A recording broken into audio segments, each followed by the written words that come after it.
chicos? ¿Cómo están? ¿Qué tal? ¿Todo bien? ¿Todo tranquilo? Perfecto, ¿ya? Vamos a empezar con nuestra nueva clase de filosofía, una clase más. Ahora corresponde hablar sobre cuestiones políticas y es evidente que la rama de la filosofía que reflexiona sobre cuestiones políticas es, claro está, la filosofía política. Tú sabes que política viene de polis, ¿te acuerdas? Y polis es la palabra que hace referencia a la comunidad, a la sociedad-estado griega, ¿no? De ahí viene el término. Entonces, se puede entender que una actividad política es aquella actividad que tiene que ver con las tareas que los ciudadanos realizan dentro de la polis, ¿no es cierto? Ya, por ahí vamos. Obviamente que la filosofía política vendría a ser la reflexión filosófica sobre asuntos de índole político: Estado, ciudadanía, poder, tolerancia, sociedad, reconocimiento, redistribución, justicia social, equidad, igualdad de derechos, derechos humanos. Ya, todo eso es una cuestión de carácter filosófico político. Pero acá hay una aclaración importante, fundamental, que nunca te olvides. Así como existe la filosofía política, también existe la ciencia política. La ciencia política, obviamente, es una actividad científica, sociológica, ligada con las ciencias sociales, que tiene por carácter fundamental describir cómo ocurre una sociedad. De seguro usted está llevando cursos de educación cívica, y la educación cívica vendría a ser algo así como parte de esa ciencia política. La ciencia política es más que nada una actividad o una teoría descriptiva. Nos enseña cómo está organizado el Estado. Nos muestra cómo el Estado quizás ha ido cambiando con el paso del tiempo. Pero la filosofía política, más que una actividad descriptiva, que también lo es una actividad reflexiva. Es una actividad que nos enseña, por ejemplo, cuál sería el mejor gobierno, cómo lograr la justicia social, cómo alcanzar un estado de bienestar, cuál es el mejor Estado. ¿Me hago entender? Es aquel que problematiza sobre qué es el Estado, es aquel que reflexiona sobre qué se entiende por ciudadanía, qué cosa se entiende por poder político, y a partir de eso puede dar consejos. Todo el mundo puede dar consejos. Pero mientras que la ciencia política es una disciplina más que nada descriptiva, la filosofía política es una actividad más que nada reflexiva y normativa, prescriptiva. Nos dice cómo deben ser el Estado. Nunca te olvides eso, ¿ya? Acuérdate, ciencia política es una actividad o una teoría descriptiva. Señala las características del Estado. Así de simple, no la hagamos tan tranca.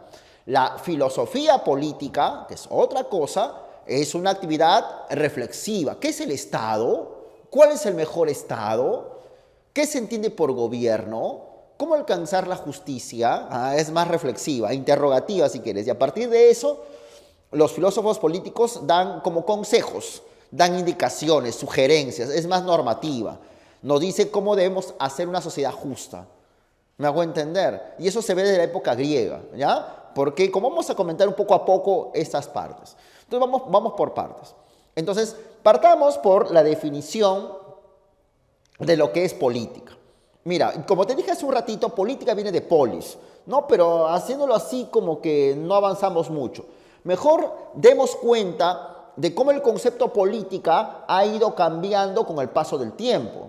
Entonces resulta, profesor, que en la antigüedad griega, política es un sentido más literal, ¿no? Actividades públicas realizadas en la polis, ¿no? O sea, toda actividad pública es una actividad política.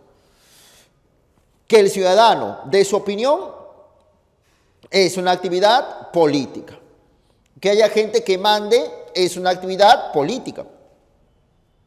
Que existan esclavos es una actividad política. Entonces, la política vendría a indicarnos cómo se va desarrollando esas actividades en la sociedad. Por esa razón, Aristóteles sostenía que la política es una ciencia práctica. Recuerda que Aristóteles clasifica las ciencias en productivas, prácticas, teóricas. Al igual que la ética, al igual que la economía, la política se encuentra dentro de las ciencias prácticas. Podemos decir, bajo ese punto de vista, ya que Aristóteles escribió un libro llamado Política, de que a Aristóteles se le puede considerar el padre de la política antigua. ¿De acuerdo? Ahora, Aristóteles consideraba de que la política tiene un objetivo: decirnos cómo deben ser las cosas, hacer que las personas sean felices. Pasa el tiempo. Esta posición aristotélica fue defendida también por filósofos como Santo Tomás de Aquino, pero claro, Tomás de Aquino considera de que sobre la actividad política de la sociedad existe la Iglesia Católica, puesto que la Iglesia nos lleva a ser felices con Dios. Pero bueno, el asunto cambia con más radicalidad cuando llega la época moderna, cuando aparece el Renacimiento, cuando aparecen los filósofos de la modernidad. Y está acá Nicolás Maquiavelo. Que no cabe duda que este italiano, Nicolás Maquiavelo, es el padre de la política moderna, no cabe duda. Porque como vamos a ver poco a poco en esta clase, mientras que Aristóteles, por ejemplo, y Santo Tomás consideraban de que la tarea política tiene como propósito hacer felices a la gente, o sea, la política tiene un sentido moral, la política se basa en la moral, la política tiene como finalidad la moral.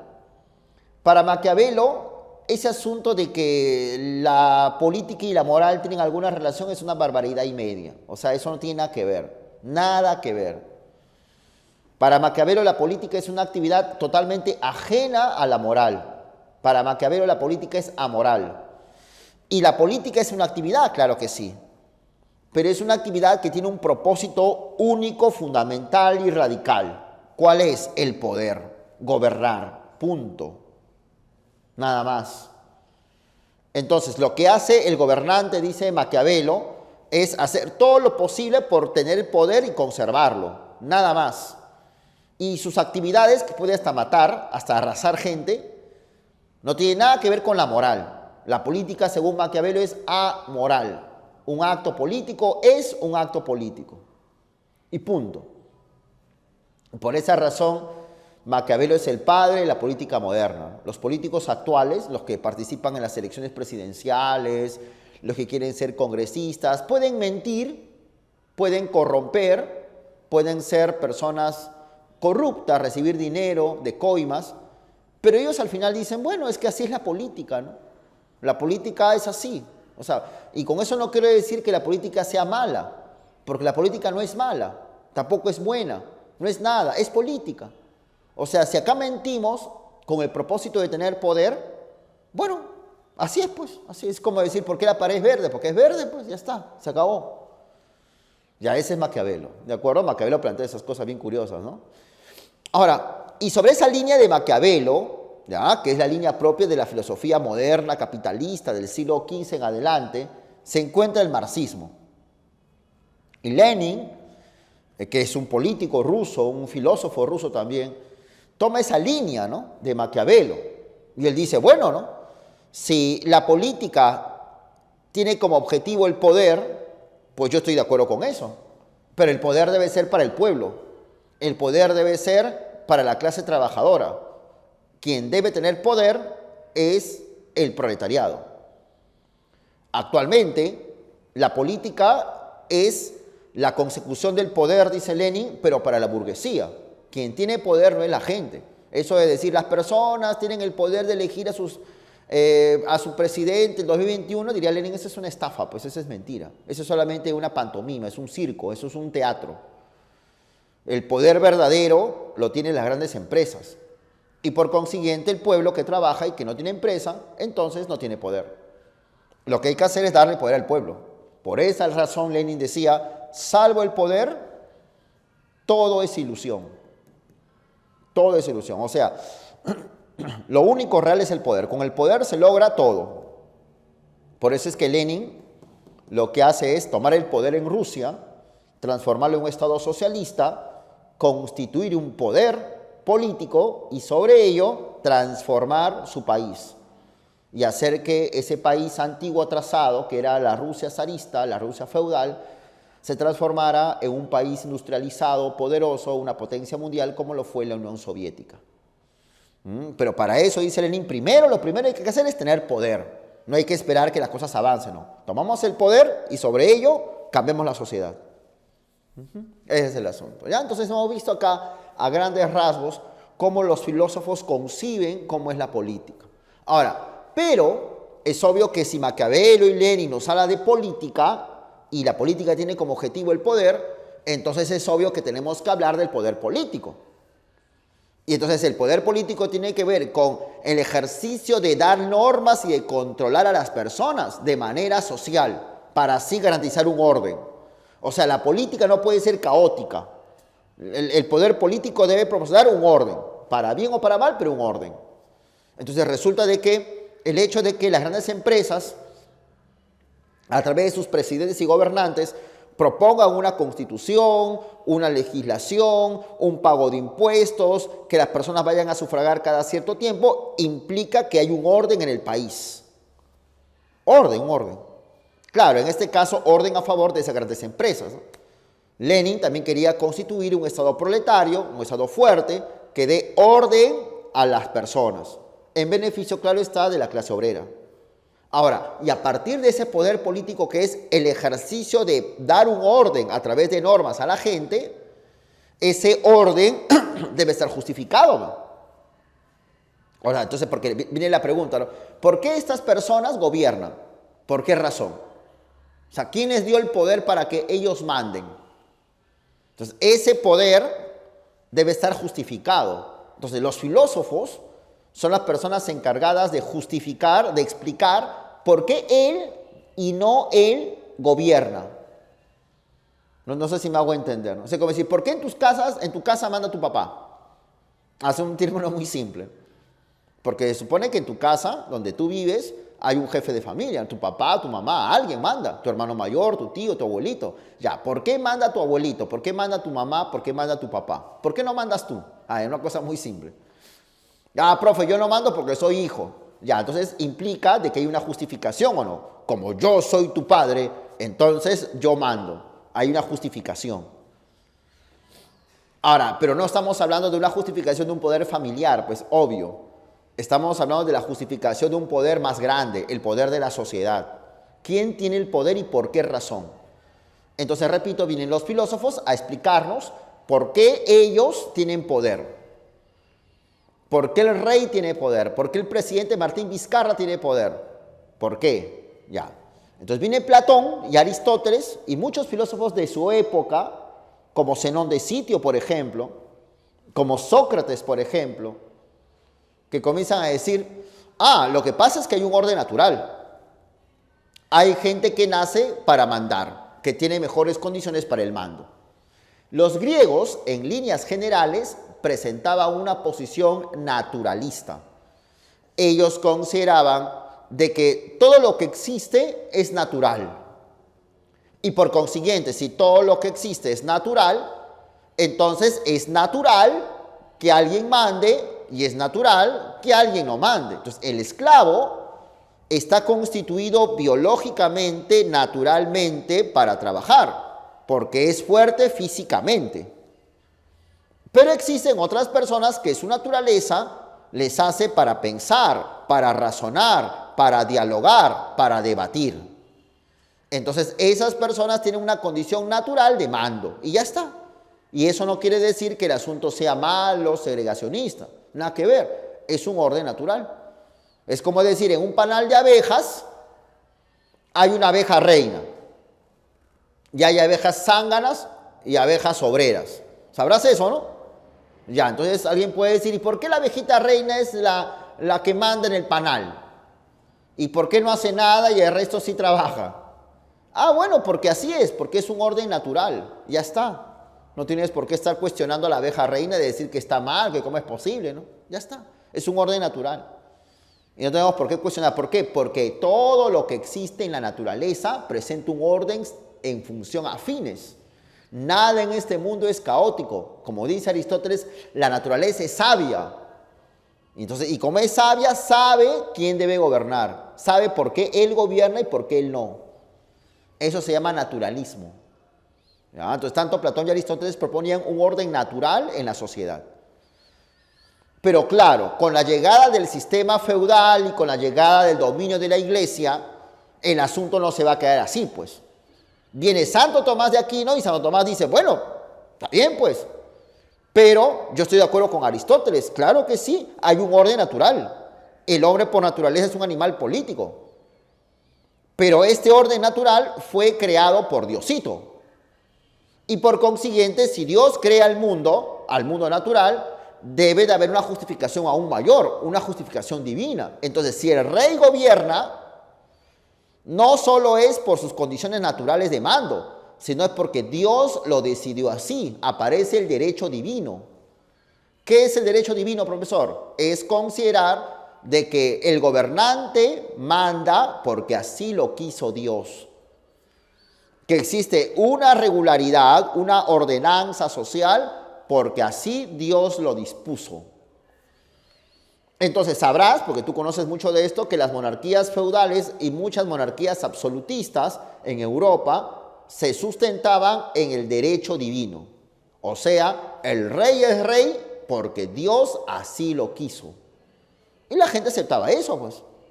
Esa justificación divina lo debemos a filósofos como Santo Tomás de Aquino.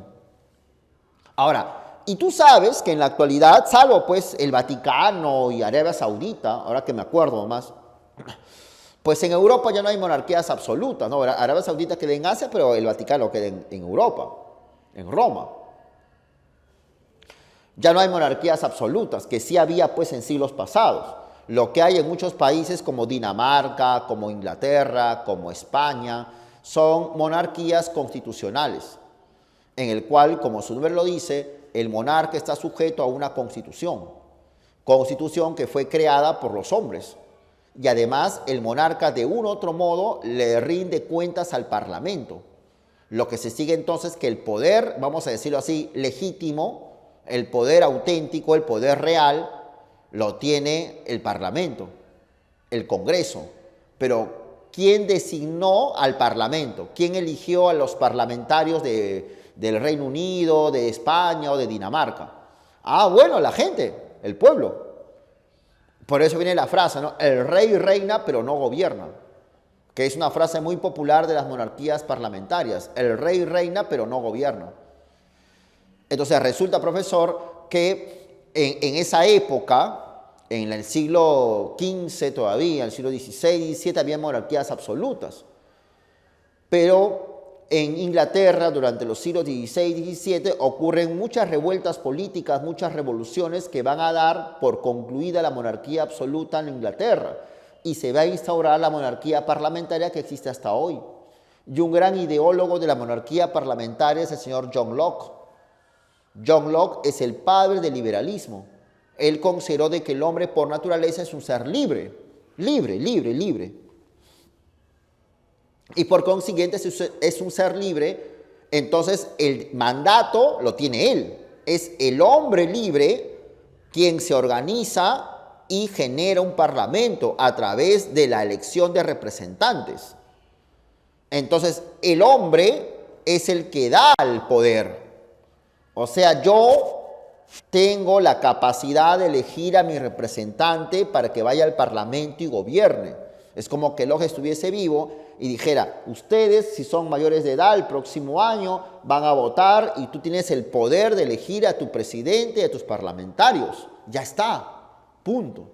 Entonces el poder lo tiene el pueblo, el poder lo tiene la soberanía popular. De ahí que filósofos posteriores, como Rousseau por ejemplo, vamos a entender. Entonces ellos decían eso, pues, ¿no? De que el poder lo tiene la gente. Montesquieu también planteaba esas cosas. Voltaire ni hablar. Entonces es el hombre en su libertad quien designa el poder. Por eso es que Rousseau decía, por ejemplo, la voluntad general. Es la voluntad de la mayoría la que decide, la que determina el poder. Y ya no Diosito, y ya no el orden natural para mandar. Y por esa razón, debido a que hoy todos tenemos en la cabeza la idea de que tenemos el poder de elegir gobernantes, es por eso que ver y creer de que alguien manda porque sí lo quiso Dios o alguien manda porque nació para eso, ya es visto como algo malo, como algo negativo, como algo que no debe ser. Eso se debe a las tesis de Locke. ¿De acuerdo?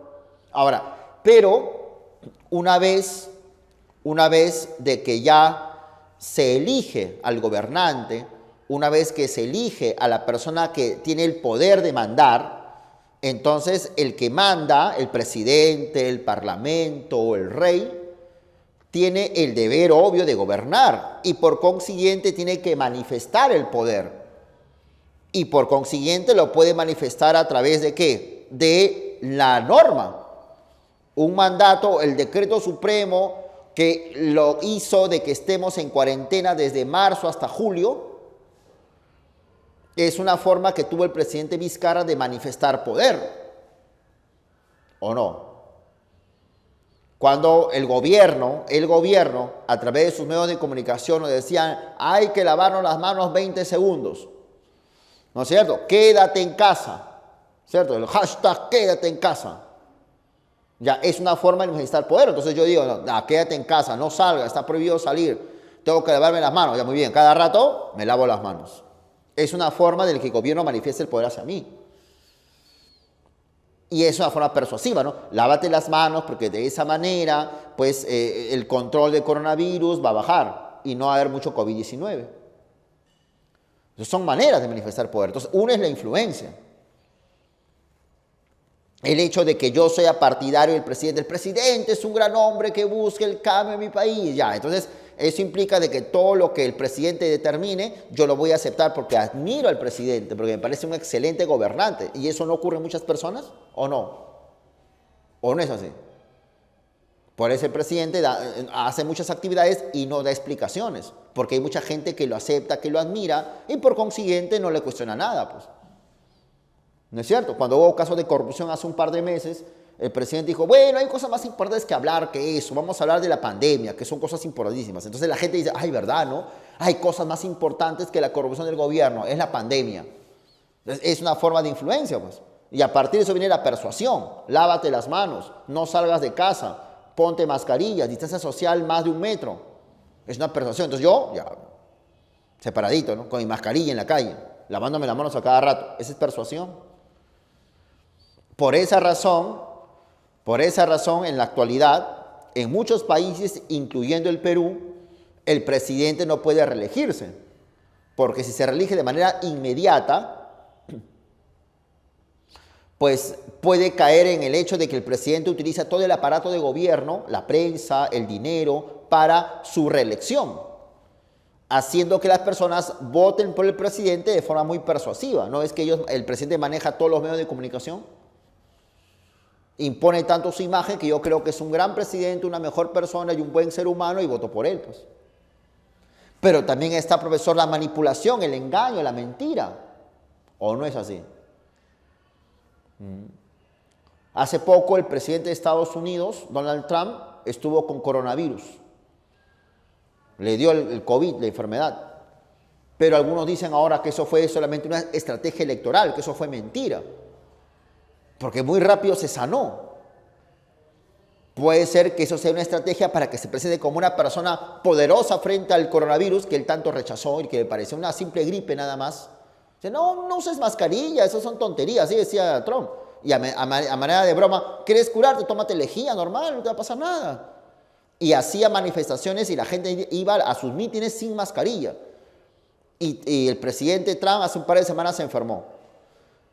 Pero él a los 3 días nomás, 4 días salió, ya está hablando. No, yo vencí el coronavirus, no le tengas miedo, ciudadano estadounidense. Y la gente, es verdad, ¿no? No hay que tenerle miedo al coronavirus.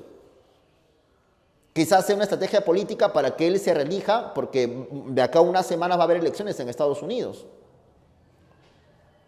Entonces, de esa manera, Trump podría estar manipulando la información. Las cosas que pasan en Venezuela, por ejemplo, ¿no? No se informa mucho de cómo Venezuela le está ganando a la pandemia. Uno de los países que tiene menos casos de personas infectadas y de muertos es Venezuela, y no se informa mucho de eso. Quizás se manipula la información para presentar al caso venezolano como un desastre siempre, y de esa manera justificar la explotación y justificar una futura invasión de Estados Unidos a Venezuela. Ese es el asunto.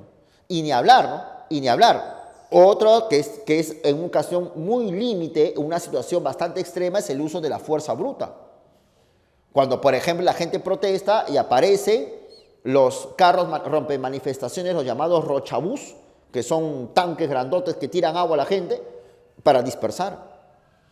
El 28 de julio, hace unos meses pasados, mientras el presidente Vizcarra daba su mensaje a la nación en el Congreso, habían unas trabajadoras de limpieza protestando a 3 cuadras del Parlamento Nacional, del Congreso, porque las habían botado de su trabajo. Y pasó el carro rochabús que te digo, que te tira agua y le comenzó a bañarlas de agua a las trabajadoras en pleno invierno, para que se dispersen, ¿no? Para que no molesten. Dicen, no molestes hoy, no pruebes ahorita, ya protesta otro día. ¿Te acuerdas que en octubre, o sea, hace un año más o menos, octubre, noviembre, diciembre, hubo muchas protestas en Chile, en Ecuador, ¿te acuerdas? En Colombia, fuertes, fuertes. Inclusive ahorita todavía las protestas en Chile están apareciendo de nuevo, muy fuertes. Tanto así de que los policías chilenos, los carabineros, comenzaron a disparar balas de goma a los manifestantes en los ojos para que el manifestante quede ciego. Y hay miles de esos casos. Y claro, la prensa no publicita mucho eso, ¿no? Por ahí una información, pero no hace tanto escándalo, no llaman a la Comisión de Derechos Humanos a que vea el problema de Chile, ¿no? Pero han tirado balas de goma en los ojos, imagínate. Y muchos chicos han quedado ciegos en Chile el año pasado.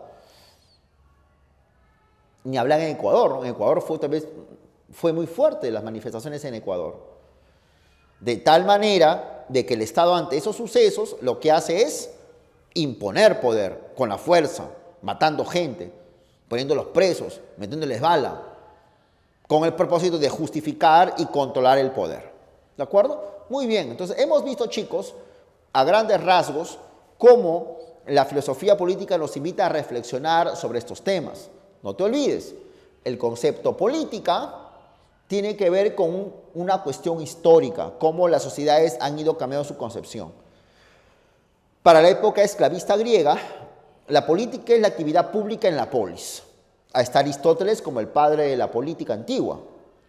En la cuestión del capitalismo, en la época moderna, ya la política está vinculada principalmente con el tener poder, con el gobierno. Y el que planteó eso con claridad por primera vez fue Maquiavelo. En esta línea está el marxismo. Y Lenin adjudica a la política como finalidad suprema el poder, pero en este caso poder para la clase obrera, la clase proletaria. Sobre ese poder estamos hablando en particular el poder político, que tiene que ver con el control para garantizar un orden social. Este poder puede ser justificado de acuerdo a la condición natural, según Platón y Aristóteles, al derecho divino, según los filósofos cristianos como Tomás de Aquino, pero también a los individuos que libremente eligen sus gobernantes, como lo postuló filósofos como el padre del liberalismo, John Locke. A partir de eso, el poder se manifiesta con la influencia, la persuasión, el convencimiento, la manipulación de información y, en casos extremos, el empleo de la violencia, de la fuerza bruta.